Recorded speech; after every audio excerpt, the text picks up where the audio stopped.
Welcome to BaseballGuys.com. I'm your host on Around the Horn, Ray Flowers. Orlando Hudson. It's in his 10th big league season. What's Orlando Hudson been doing? He has been running absolutely wild for his new team, the Padres. Already has 10 stolen bases on the year to tie a career best. Now, it's not very often we see a player a decade into his career set a pace like this. I mean, I don't know how he all of a sudden thinks he's Juan Pierre on the base paths, but he had 10 steals. Obviously not something I would look to continue. It was only hitting .245. He didn't have a single home run. Other than the steals, he really wasn't offering anything in the fantasy game, and now he won't be offering that either. He strained his hamstring. He's been placed on the disabled list by the Padres, removing him from consideration for your lineup. Logan Forsythe has been recalled. Will play second base for the Padres. He's really an NL-only option at this point.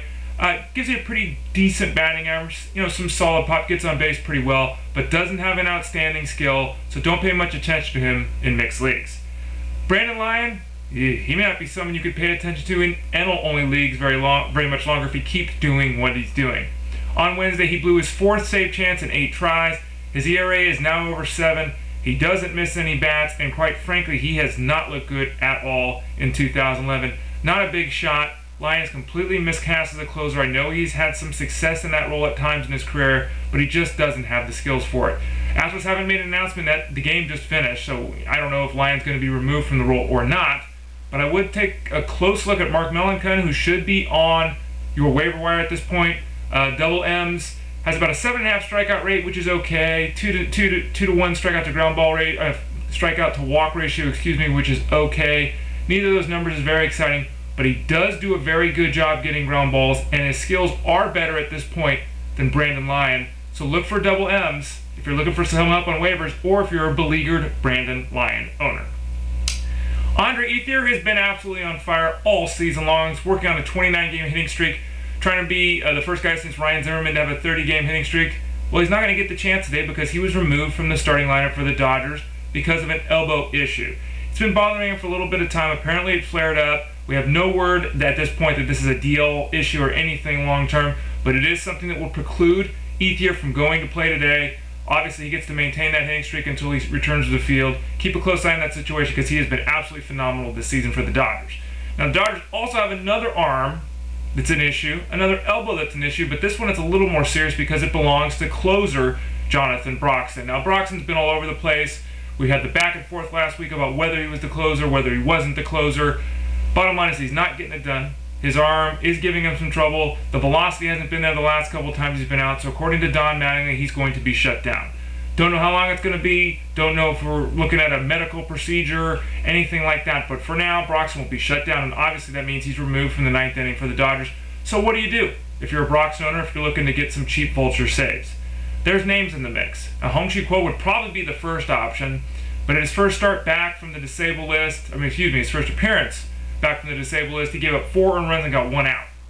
That wouldn't be too concerning other than the fact that when he was in the minor leagues, he looked similarly poor, and in fact, it prolonged his minor league stay a little bit to try to get some more work in. He just isn't locked in right now. I can't trust him. I would say Kenley Jansen would be a great option, but he was sent to the minor leagues. Now, Jansen, huge arm, massive strikeout potential and totals. His problem has been controlling the strike zone. He just hasn't done it. Walked too many guys this year. Again, he's a name to remember moving forward. He's not on the roster right now, so that means I would guess it's not Matt Guerrier, who is not a very good pitcher in terms of skill set. It's Vicente Padilla, folks. Go out and grab Vicente Padilla. Never really been in that role before. Padilla and Quo would be my best bets. If Quo can prove he's healthy and back ready to go, he would probably be the #1 dog in this bullpen. Scott Sizemore, he's the #1 dog at second base for the Tigers now. The Tigers finally said, look, we don't know when Carlos Guillen's coming back. Will Rhymes hasn't done jack diddly for us with the bat. Let's bring up Scott Sizemore, who's hitting 400 at AAA, give him a shot. I wrote about him the other day at BaseballGuys.com in my mailbag piece.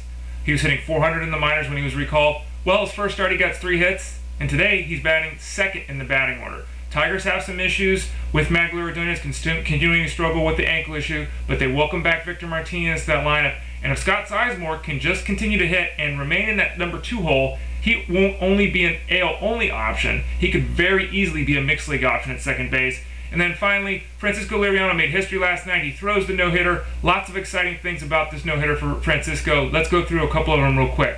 Obviously, number one, this probably means he's not going to lose his spot in the rotation, which was in doubt. Secondly, Liriano came into the game with a 9.13 ERA, which is the second highest ERA in the history of baseball for a pitcher who threw a no-hitter. Bill Dietrich was over 10 actually in 1937 for the record. Third, Francisco Liriano made his 95th start last night. Do you know how many complete games he has in his career? 1. Last night's no-hitter was the first complete game he's ever thrown. Rather shocking for a pitcher who's been as dominant for a couple of seasons as Liriano. Another good sign that perhaps his arm is back. Perhaps that mechanical change, that tweak that they made, did do the trick. We'll look forward to seeing Liriano continue to perform effectively moving forward. It does bear mentioning, though, however, that he only had 2 strikeouts last night, which is an exceedingly low total for a pitcher who's a strikeout and inning guy. Liriano also walked 6 batters. So what does that mean? Number one, it's the lowest strikeout total for a no-hitter since Jerry Royce did it for the Dodgers. And secondarily, it's only the second time in the history of no-hitters that a pitcher has had 4 more walks than strikeouts in a no-hitter. So while most of the news was great, there are still a few question marks with Francisco Liriano. I'm Ray Flowers, BaseballGuys.com. Thanks for joining me here on Around the Horn. Talk to y'all again soon.